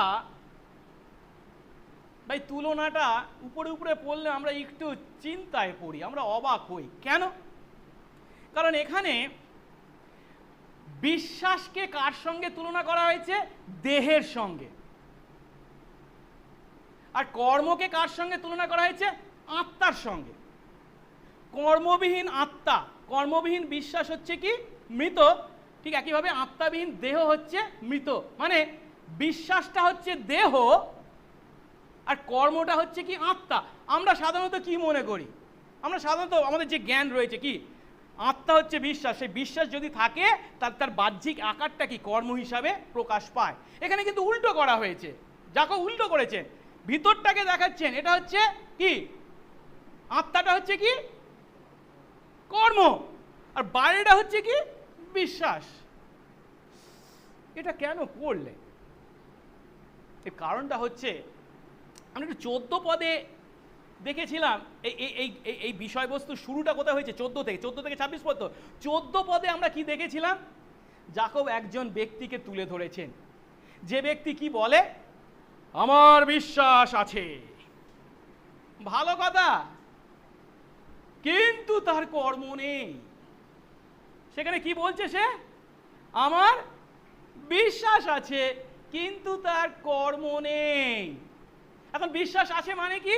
সে কোনটাকে নির্দেশ করছে? দেখো আমার বিশ্বাস আছে, মানে আমার দেহ আছে, কিন্তু সেই দেহের মধ্যে আত্মা হিসাবে যদি কর্ম না থাকে তাহলে কি সেই দেহ মৃত। অর্থাৎ যাকব ২ অধ্যায় ১৪ পদে যে এমন কথা বলেছে যে আমার বিশ্বাস আছে কিন্তু তার কর্ম নেই, তার সেই কথাকে খণ্ডিত করবার জন্য, খণ্ডন করবার জন্য এখানে যাকব ২৬ পদে এসে বলছেন আত্মাবিহীন দেহ মৃত। অর্থাৎ কর্ম যদি না থাকে, সেই বিশ্বাসের কথা তুমি যতই ফলাও করে বলো, আমি একমাত্র ঈশ্বরে বিশ্বাস করি, তিনি পিতা পুত্র পবিত্র আত্মা, ৩ ব্যক্তি হয়ে এক ঈশ্বর, যীশু খ্রিস্ট ঈশ্বর, আমি বিশ্বাস করি বলছি, এই যে বিশ্বাস সূত্র এই বাইরে প্রকাশ করছি, কিন্তু সেই বিশ্বাস সূত্র অনুসারে যদি তার প্রেম, আস্থা, বাধ্যতার মনোভাব, সেই আত্মা যদি না থাকে, এই সমস্ত স্বীকারোক্তি করে বাহ্যিক প্রকাশ দেখিয়ে এই দেহের আকারের কোনো প্রয়োজন নেই, কোনো মূল্য নেই, তা কোনো ফল দর্শাবে না, কোনো কাজ করতে পারে না, তা হচ্ছে কি? মৃত। তাহলে ১৪ থেকে ২৬ পদে যে সমস্ত কথাগুলোকে যাকব বলেছে, একটা একটা করে যদি আমরা দেখি, কি দেখতে পাই? একটু ধাপে ধাপে দেখি তো। ১৪ পদে কি বলা হয়েছিল? একজন বলছে আমার বিশ্বাস আছে কিন্তু তার কাজ নেই, বলছে কি? কোনো ফল দর্শাবে না। ১৭ পদে কি বলেছিল? বিশ্বাসও কর্মবিহীন হলে একা বলে সে মৃত। ১৮ পদে কি বলা হয়েছে? আমি আমার কর্ম থেকে তোমাকে আমার বিশ্বাসকে দেখাবো। ২০ পদে কর্মবিহীন বিশ্বাস কোনো কাজের নয় বলা হয়েছে। ২২ পদে কর্মের দ্বারা কে? অব্রাহামের বিশ্বাস সিদ্ধ হয়েছিল। ২৪ পদে কর্মের দ্বারা মানুষ ধার্মিক গণিত হয়, কেবল বিশ্বাস দ্বারা নয়। আর এই ২৬ পদে এসে বলা হচ্ছে আত্মাবিহীন দেহ যেমন মৃত, কর্মবিহীন বিশ্বাস তেমনই মৃত। আমরা যদি যাকবের এই বক্তব্যকে ধাপে ধাপে চিন্তা করি, তখন নিঃসন্দেহে যে কথা বলতে পারি বা স্বীকার করতে বাধ্য হই তা হলো, একমাত্র যে বিশ্বাস ঈশ্বরকে সন্তুষ্ট করে, সেটা কেমন বিশ্বাস? সে হচ্ছে সেই ঈশ্বরে সত্যে গভীর বিশ্বাস, যা কিনা বাহ্যিক জীবনে নৈতিক সৌন্দর্য ও ঐকান্তিক ভক্তির দ্বারা, অর্থাৎ বাহ্যিক কাজের দ্বারা প্রকাশ পায়। যে বিশ্বাস ঈশ্বরকে সন্তুষ্ট করে, একমাত্র যে বিশ্বাস, সে বিশ্বাস সব সময় বাইরে কাজের দ্বারা প্রকাশ পেতে বাধ্য। আর এর বিপরীতে যে বিশ্বাসের কথা কেবল মুখে বলা হয়, কিন্তু যার মধ্যে এমন কোনো বাহ্যিক প্রকাশ নেই, সে বিশ্বাস হলো মৃত বিশ্বাস। সহজ কথায়, মানুষের মধ্যে আধ্যাত্মিক জীবনের উপস্থিতি ঈশ্বরের প্রতি তার বিশ্বাসের বা সত্য বিশ্বাসের পরিচয় দেয়। আমরা সাধারণত বাসে লেখা দেখতে পাই, আগে দেখতাম, এখন আছে কিনা জানি না, আপনার ব্যবহারই আপনার পরিচয়। নিষ্ক্রিয় বিশ্বাস মৃতদেহ ছাড়া আর কিছু নয়, যা নিজে পচনশীল, পচে যাচ্ছে, আর কেবল সে নিজে পচছে তা নয়, তার চারপাশের মানুষদেরকেও, পরিবেশকেও কি করছে? দূষিত করছে। অর্থাৎ আমাদের সেই বিশ্বাসের অধিকারী হতে হবে যে বিশ্বাস কার্যযুক্ত, সক্রিয় বিশ্বাস। সেই বিশ্বাসই কেবল আমাদেরকে কি করে? পাপ থেকে পরিত্রাণ করে। এখন এত কথা শোনার পর আপনাদের মধ্যে হয়তো কেউ এমন কথা বলতে পারেন, ও তার মানে কেবল যিশুতে বিশ্বাস দ্বারা আমরা পরিত্রাণ পাই না, আমাদেরকে যিশুতে বিশ্বাস করতে হবে এবং সৎ কাজও করতে হবে, তবে আমরা পরিত্রাণ পাব। কেন না? বিশ্বাস আর সৎ কাজ, এদের দুজনের যৌথ প্রচেষ্টায় আমরা আমাদের পাপ থেকে পরিত্রাণ পাই। তাহলে বুঝতে হবে আপনি মারাত্মক ভুল করেছেন, মারাত্মক ভুল। কেন? একটু ভালো করে বুঝবার চেষ্টা করি। আমরা যখন যিশুতে বিশ্বাস করার কথা বলি, সে বিশ্বাসটা কি, মানেটা কি? সে বিশ্বাস হচ্ছে কি? আমার পরিবর্তে আমার পাপ থেকে মুক্তির জন্য যিশু সেই ক্রুশের উপর যে কাজ করেছেন তাতে বিশ্বাস। এখন প্রশ্ন, আমার পাপ থেকে পরিত্রাণের জন্য যে প্রায়শ্চিত্ত কাজের প্রয়োজন ছিল, যিশু কি তা সম্পূর্ণভাবে সম্পন্ন করতে সক্ষম, বা তিনি কি তা করেছেন? অবশ্যই। উত্তর কি? অবশ্যই। যিশু, তিনি তো ঈশ্বর। আমার জন্য, আমার পাপ থেকে পরিত্রাণের জন্য যে প্রায়শ্চিত্ত করার প্রয়োজন, তিনি তা করতে সক্ষম। কেবল সক্ষম তাই নয়, তিনি তা করেছেন সেই ক্রুশের উপরে। কিন্তু আমাকে যদি আমার পাপ থেকে পরিত্রাণের জন্য আমাকে কিছু সৎ কাজ করতে হতো, সেটা যত সামান্যই হোক না কেন, আমি কি সেই সামান্য পরিমাণের সৎ কাজও সম্পূর্ণভাবে করতে পারি? উত্তর কি? না। কোন পাপী ঈশ্বরের অনুগ্রহ ছাড়া তা করতে পারে না। অর্থাৎ আমাকে পাপ থেকে উদ্ধার পেতে যদি যিশু সৎ কাজের সঙ্গে সঙ্গে আমাকেও কিছু সৎ কাজ করতে হতো, তাহলে আমরা কেউই আমাদের সেই ভাগ, সেই সৎ কাজের ভাগ করতে না পারার কারণে কেউই আমরা পরিত্রাণ পেতাম না। বুঝতে পারছেন না? আচ্ছা, একটা উদাহরণ দিচ্ছি, সহজ উদাহরণ। ধরুন দুটো নৌকা আছে, দুটো নৌকা, একটা হচ্ছে যিশুর নৌকা, আর একটা হচ্ছে আমার নৌকা। একটা হচ্ছে ভালো নৌকা, একটা হচ্ছে ফুটো নৌকা। একটা হচ্ছে যিশুর সৎ কাজ, যা তিনি আমাকে আমার পাপ থেকে উদ্ধার করবার জন্য সেই প্রায়শ্চিত্ত কাজ সম্পূর্ণভাবে, পূর্ণ মাত্রায় ক্রুশের উপর করেছেন। আর অন্যটা কি? আমার সৎ কাজের নৌকা, যা আমি পাপ থেকে পরিত্রাণ পাওয়ার জন্য আমার অংশ বা আমার ভাগ করতে চাইছি, কিন্তু সেটা কি? ফুটো। এখন আপনি বলবেন কি, আমি দু নৌকাতেই পা দিয়ে থাকতে পারি। আমি বাঁ নৌকাটা দিলাম ভালো নৌকায়, মানে যিশুর নৌকায়, আর ডান পাটা দিলাম আমার ফুটো নৌকায়। নৌকা এগোচ্ছে, কিন্তু কতক্ষণ এগোবে? ফুটো নৌকায় যখন জল ঢুকতে শুরু করবে, তখন কি আপনি দেখছেন হেলে যাচ্ছেন। যদি বাঁচতে হয় আপনাকে কি করতে হবে? ডান পাটাও ভালো নৌকায় দিতে হবে। দুই নৌকায়, ভালো নৌকা এবং ফুটো নৌকা, একসঙ্গে কখনোই আপনাকে বাঁচাবে না। একমাত্র বাঁচানোর উপায় বা বাঁচবার উপায় হচ্ছে দুটো পাই আপনাকে ভালো নৌকায় রাখতে হবে।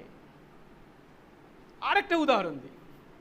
ধরুন দুটো পাহাড় আছে, এটা হচ্ছে একটা পাহাড় আর এটা আরেকটা পাহাড়। এদের মধ্যে দূরত্ব হচ্ছে 100 মিটার। আর আপনাকে এই পাহাড় থেকে ওই পাহাড়ে যেতে হবে, কিন্তু আপনার কাছে দড়ি আছে মাত্র 50 মিটার।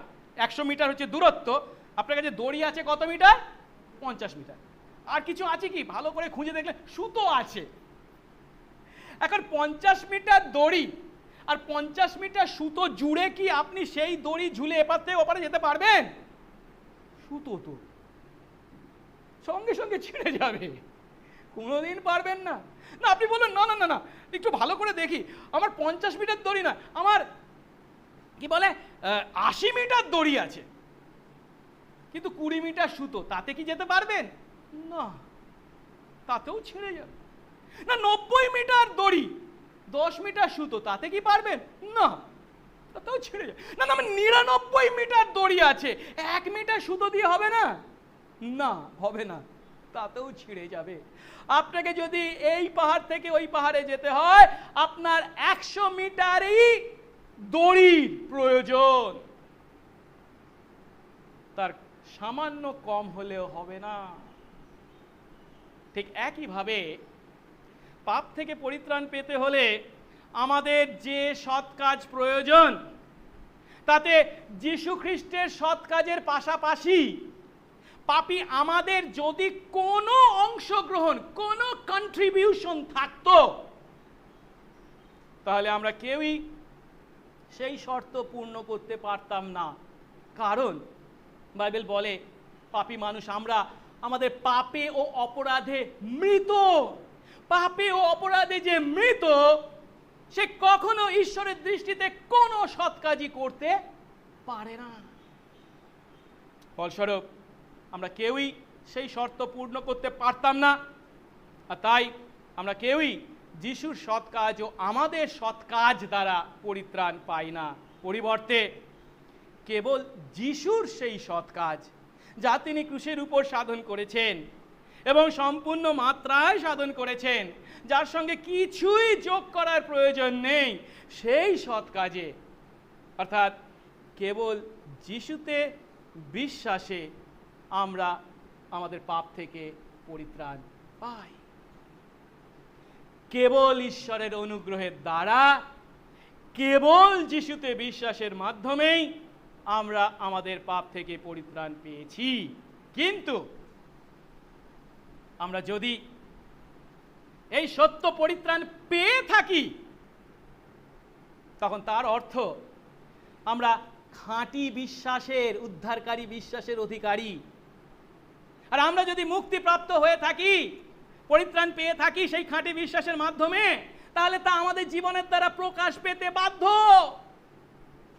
আমাদের জীবনে বিভিন্ন সৎ কাজের দ্বারা, অব্রাহামের ন্যায় ঈশ্বরের প্রতি বাধ্যতার দ্বারা, রাহবের ন্যায় অতিথি সেবা এবং অন্য পদ দিয়ে বের করে দিয়ে তাদেরকে সেই প্রয়োজন পূর্ণ করার দ্বারা প্রদর্শিত বা প্রকাশিত হতে বাধ্য। আর এই কথাই পৌল খুব স্পষ্টভাবে আমাদের কাছে তুলে ধরেছেন। আমরা আমাদের সৎ কাজের দ্বারা পরিত্রাণ পাই না, কেবল অনুগ্রহের দ্বারা, ইফিসীয় 2:8-9 পদ। কিন্তু আমরা পরিত্রাণ পেয়েছি কি করার জন্য? সৎ কাজ করার জন্য, ইফিসীয় 2:10 পদ। অব্রাহামের উদাহরণে আরেকটা বিষয় আমরা দেখতে পাই কি না, অব্রাহাম মারাত্মক ঝুঁকি নিয়ে সে ঈশ্বরের প্রতি বিশ্বাসে ঈশ্বরের প্রতি বাধ্য হয়েছিল। অন্যদিকে রাহবের উদাহরণে আমরা কি দেখতে পাই? ইসরায়েলের ঈশ্বরে বিশ্বাসের কারণে সে প্রাণের ঝুঁকি নিয়ে বিপদগ্রস্তদের সাহায্য করেছিল এবং ঈশ্বর তাদের বিশ্বাস দেখেছিলেন এবং তাদেরকে ধার্মিক গণিত করেছিলেন। এখন তারা যে বিশ্বাসে ধার্মিক গণিত হয়েছিল, তা যেহেতু ছিল খাঁটি বিশ্বাস, সেই কারণে তারা এমন মারাত্মক ঝুঁকি নিয়েও ঈশ্বরের বাধ্য হয়েছিল বা অন্যদের প্রয়োজন পূর্ণ করেছিল। কারণ এই বিশ্বাসই হলো সেই বিশ্বাস, যে বিশ্বাসের কথা যাকব 2:1 পদে বলেছেন। খ্রিস্ট বিশ্বাসী আমরা যে বিশ্বাসের অধিকারী, সেটা কি বিশ্বাস? 2:1 পদে কোন বিশ্বাসের কথা বলেছে? আমাদের প্রতাপের প্রভুর বিশ্বাস। প্রতাপের প্রভু মানে কে? যীশু খ্রিস্টর বিশ্বাস। বুঝতে পারছি? এই উদ্ধারকারী বিশ্বাস আসলে কি? যীশু খ্রিস্টের বিশ্বাস, প্রতাপের প্রভুর বিশ্বাস। এখন সেই আব্রাহাম বা রাহাবের কাজের দ্বারা যে সত্য প্রকাশ পেয়েছিল তার চূড়ান্ত আকার আমরা যীশু খ্রিস্টের জীবনে দেখতে পাই। কারণ তিনি ক্রুশীয় মৃত্যু পর্যন্ত, আব্রাহাম যেমন বাধ্য হয়েছিলেন, যীশু খ্রিস্ট ক্রুশীয় মৃত্যু পর্যন্ত পিতার বাধ্য হয়েছিলেন। রাহাব যেমন সেই সমস্ত বিপদগ্রস্তদেরকে তাদের প্রয়োজনে সাহায্য করেছিলেন, যীশু খ্রিস্ট পাপী আমাদের প্রয়োজনে নিজেকে উৎসর্গ করেছেন, শেষ পর্যন্ত ঈশ্বরের বাধ্য হয়ে। যে কথা ফিলিপিও 2:6 থেকে 8 পদে পৌল খুব সুন্দরভাবে তুলে ধরেছেন। আমরা পড়ি তো। পৌল বলছেন যিশুর বিষয়, তিনি ঈশ্বরের স্বরূপ বিশিষ্ট হওয়া সত্ত্বেও তিনি ঈশ্বরের সঙ্গে সমান থাকা ধরে নেওয়ার বিষয় জ্ঞান করলেন না, কিন্তু নিজেকে শূন্য করলেন, দাসের রূপ ধারণ করলেন, মানুষদের সাদৃশ্যে জন্মালেন এবং আকারে প্রকারে মানুষের ন্যায় প্রত্যক্ষ হয়ে নিজেকে অবনত করলেন। তারপর কি বলেছে? মৃত্যু পর্যন্ত, এমনকি ক্রুশীয় মৃত্যু পর্যন্ত পিতার বাধ্য হলেন। আমাদের লক্ষ্য করার বিষয় আছে, রাহাব কেবল নিজের প্রাণের ঝুঁকি নিয়ে গুপ্তচরদের রক্ষা করেছিল, তাকে মরতে হয়নি, ঈশ্বর তাকে বাঁচিয়েছিলেন। কিন্তু খ্রিস্ট আমাদেরকে আমাদের পাপ থেকে উদ্ধার করতে তথা আমাদের প্রয়োজন পূর্ণ করতে মরেছেন। আব্রাহাম নিজের ছেলেকে পর্যন্ত বলি দেওয়ার জন্য মরিয়া পাহাড়ে নিয়ে গিয়েছিল এবং ঈশ্বরের বাধ্য হয়েছিলেন, কিন্তু বলি কি দিতে হয়েছিল? না। কিন্তু যীশু খ্রিস্ট নিজের প্রাণ পর্যন্ত উৎসর্গ করে নিজে মরে ঈশ্বরের বাধ্য হয়েছে। এই সত্য যখন আমরা উপলব্ধি করি, তখন আমরা আমাদের বিশ্বাস জীবনকে কেবল ঈশ্বর আর আমার ব্যক্তিগত ভিতরের বিষয় বা সম্পর্ক বলে বলতে পারি না। ঈশ্বরের প্রকৃত খাঁটি বিশ্বাসের যদি অধিকারী হই আমরা, তাহলে একদিকে যখন আমরা যে কোনো মূল্যে সেই ঈশ্বরের বাধ্য হব, অন্যদিকে যতই ঝুঁকি থাক না কেন প্রতিবেশীর প্রয়োজনে আমরা কখনো আমাদের হাতকে, সাহায্যের হাতকে ছোট করব না। অর্থাৎ ঈশ্বরের প্রতি আমাদের খাঁটি বিশ্বাস ঈশ্বর প্রেম এবং প্রতিবেশী প্রেমের মাধ্যমে প্রকাশ পাবেই পাবে। ঈশ্বর প্রেম এবং প্রতিবেশী প্রেম। 10 আজ্ঞার প্রথম 4টি আজ্ঞা ঈশ্বর প্রেমকে নির্দেশ করে, আর শেষের 6টি আজ্ঞা আমার প্রতিবেশী প্রেমকে নির্দেশ করে। এই 10 আজ্ঞা ঈশ্বর মানুষকে বা ইসরায়েলকে কখন দিয়েছিলেন? এই 10 আজ্ঞা পালনের মাধ্যমে উদ্ধার পাবার জন্য কি? না না না না, তারা অলরেডি মিশর থেকে তাদেরকে তিনি উদ্ধার করে নিয়ে এসেছেন তার অনুগ্রহে। এখন তারা যেহেতু উদ্ধারপ্রাপ্ত মানুষ, তাই তিনি তাদেরকে উদ্ধারপ্রাপ্ত মানুষ হিসাবে জীবনযাপন করতে সেই 10 আজ্ঞা দিচ্ছেন, ঈশ্বর প্রেম এবং প্রতিবেশী প্রেমের আদেশ দিচ্ছেন। ঠিক একইভাবে আমরা যিশুতে বিশ্বাসে পরিত্রাণ পেয়েছি, আর পরিত্রাণ পেয়েছি বলে আমরা ঈশ্বর প্রেম প্রতিবেশী প্রেমের বাহ্যিক প্রকাশে জীবন যাপন করি। এখন প্রশ্ন হলো, আমরা কি সেই বিশ্বাসে জীবনযাপন করছি? সেই খাঁটি বিশ্বাস, উদ্ধারকারী বিশ্বাস? 2 করিন্থীয় 13:5 পৌল বিশ্বাসী আমাদেরকে আত্মসমীক্ষা করতে বলেছেন। তিনি বলছেন, নিজেদের পরীক্ষা করে দেখো তোমরা বিশ্বাসে আছো কি না, প্রমাণার্থে নিজেদেরই পরীক্ষা করো। আমরা যিশুতে যে বিশ্বাসের মাধ্যমে পরিত্রাণ পাওয়ার কথা বলি, সেই বিশ্বাসে আমরা দাঁড়িয়ে আছি তো? আমরা কি নিজেদেরকে এই বিশ্বাস সম্বন্ধে প্রশ্ন করি এবং সেই প্রশ্নের উত্তর কি ইতিবাচক?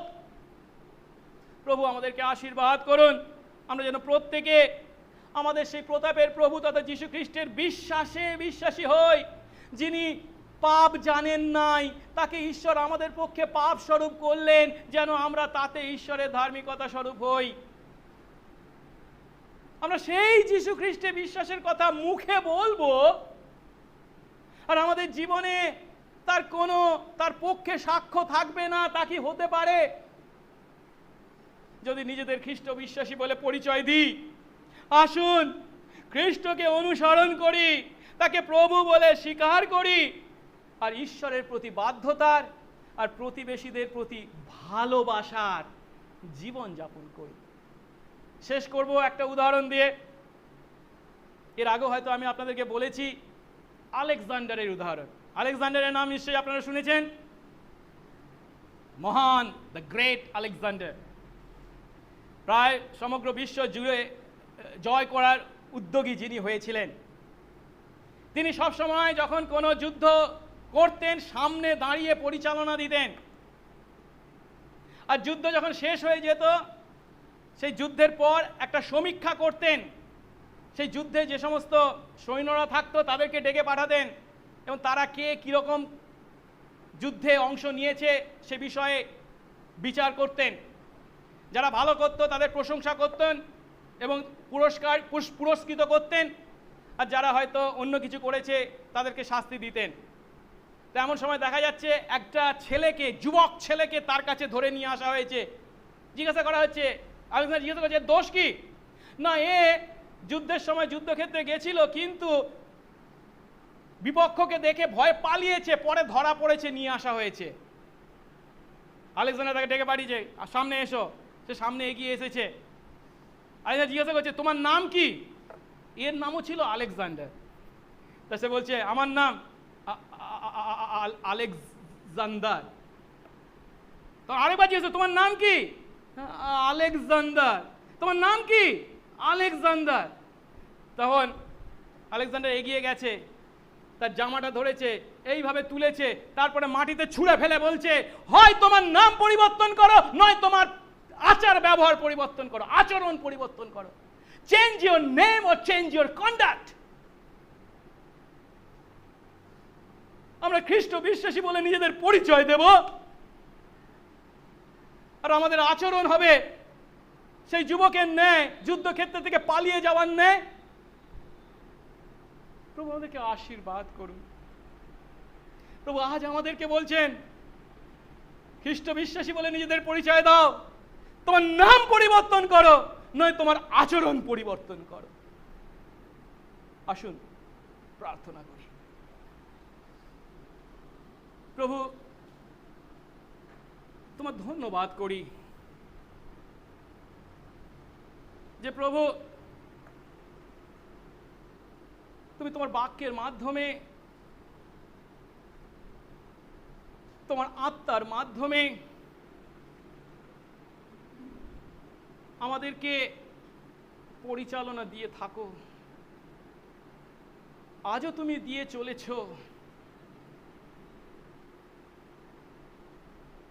ও প্রভু আমরা হয়তো মানুষদের ঠকাতে পারি, নিজেকেও ঠকাতে পারি, কিন্তু তোমাকে ঠকাতে পারি না। বিশ্বাসী বলে পরিচয় দিয়েও অবিশ্বাসীর সঙ্গে আমাদের কোনো পার্থক্য থাকবে না, তা হতে পারে না।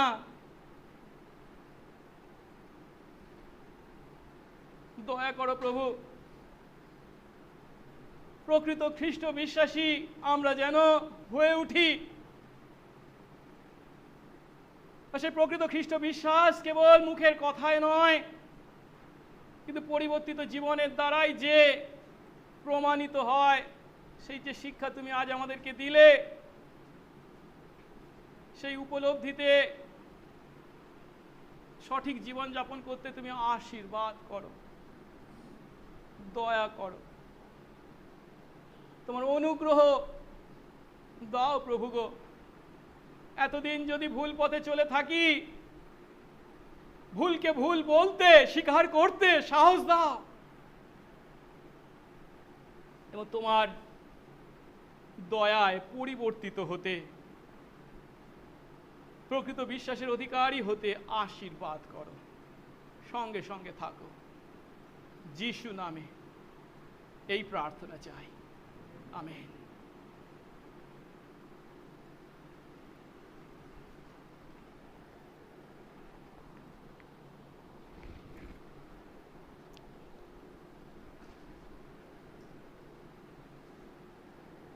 আসুন এই সময় আমরা শেষ গান করব। আমাদের গান বইয়ের ইংরাজি 63 সংখ্যার গান, যিশু আশ্রয় গিরিহে, পেজ নাম্বার 138।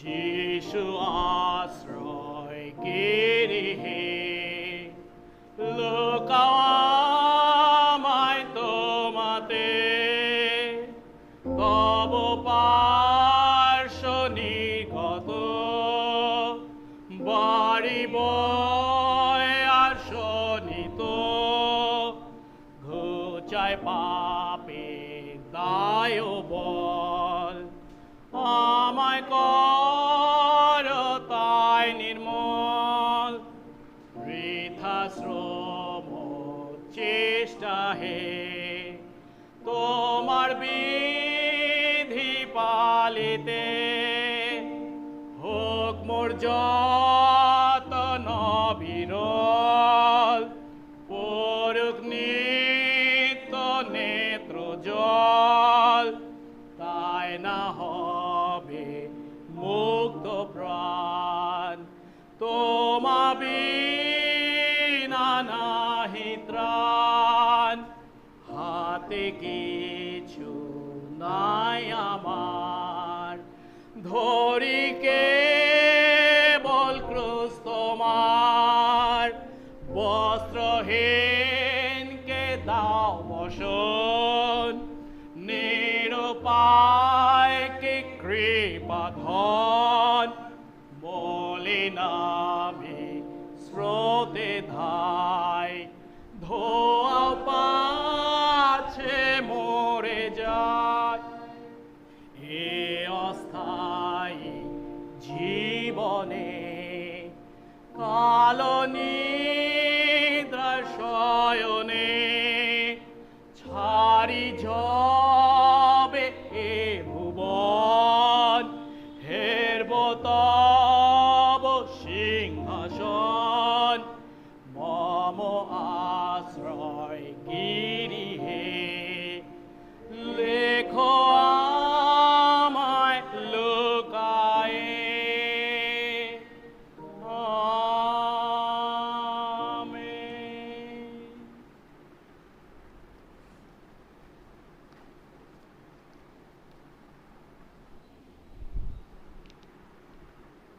পবিত্র মঙ্গলময় স্বর্গস্থ পিতা, অপার তোমার অনুগ্রহ,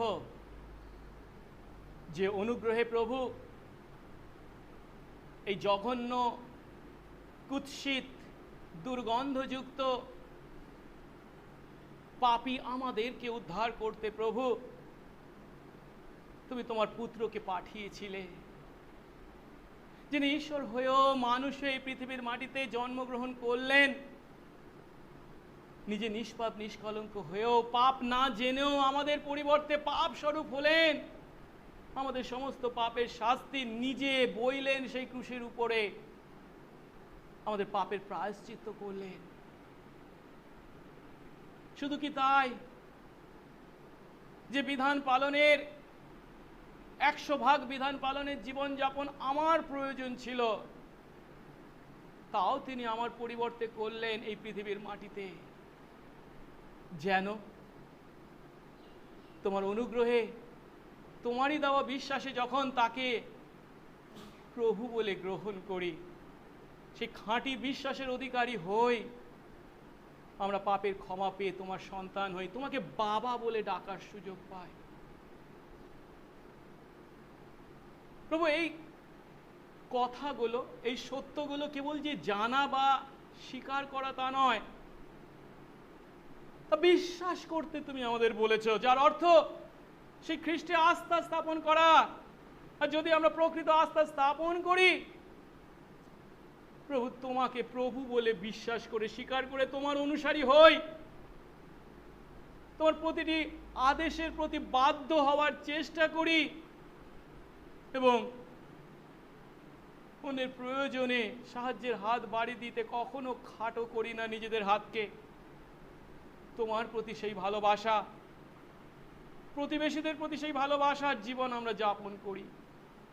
আর তা স্মরণে রেখে প্রভু গো, তোমার কাছে যখন উপস্থিত হয়েছি, এনেছি আমাদের দশমাংশের দান, ধন্যবাদের দান বা আরো বিভিন্ন দান তোমার কাছে প্রভু গো। যখন পৃথিবী তথা ভারতবর্ষ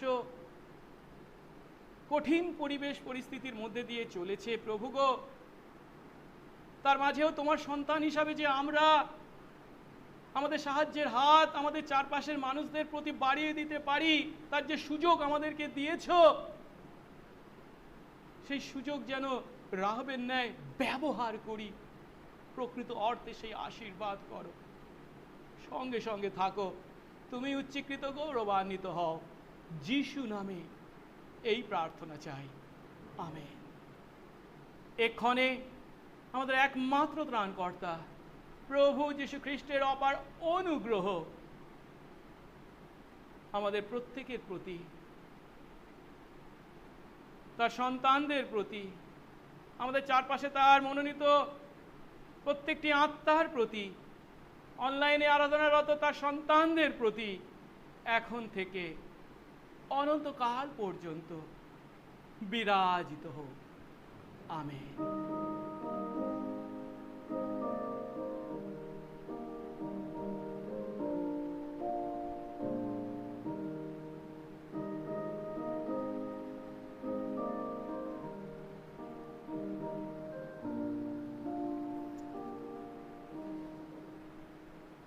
জয় যিশু।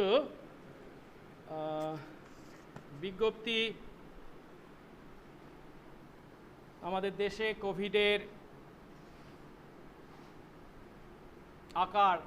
মারাত্মক আকার গ্রহণ করায় আমরা বাধ্য হয়েছি অনলাইনে ঈশ্বর আরাধনা করার। কেবল আমরা মণ্ডলীর পরিচারক কয়েকজন মিলিত হয়েছি এবং অন্যদের জন্য এই অনলাইনে আরাধনার ব্যবস্থা করা হয়েছে। প্রার্থনা করব যাতে প্রভু তার আপন ইচ্ছা অনুসারে যত শীঘ্র সম্ভব এই অতিমারি থেকে আমাদের উদ্ধার করেন এবং জনমানসে সতর্কতা অবলম্বনের প্রয়োজনীয়তা সম্পর্কে যেন আরও মানুষ সচেতন হয়, তার জন্য প্রার্থনা করব। একই সঙ্গে আমাদের মণ্ডলীর বিশ্বাসীদেরকেও আমরা প্রার্থনায় স্মরণে রাখব এবং মণ্ডলী বিশ্বাসীদের মধ্যে কারো কোনো সমস্যা হলেই আমাদেরকে জানাবেন। মণ্ডলীর পক্ষ থেকে যতদূর সম্ভব সাহায্য করার জন্য আমরা চেষ্টা করব। প্রভু আমাদের সকলের সঙ্গে থাকুন, তিনি গৌরবান্বিত হন। জয় যিশু।